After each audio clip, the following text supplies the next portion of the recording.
Parvardigorim, mo'minligim sening irodangdir.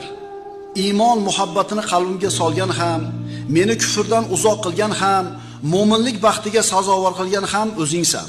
Parvardigorim, o'qigan namozim sening irodangdir.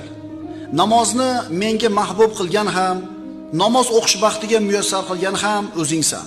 Parvardigorim, bergan zakotim sening irodangdir.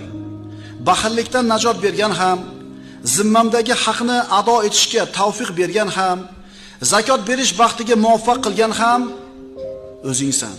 Parvardigorim, ado etgan barcha amallarim sening irodangdir. Shuning uchun qilgan biror amalim evaziga ajr va mukofot olishni o'zimning haqqim deb bilmayman.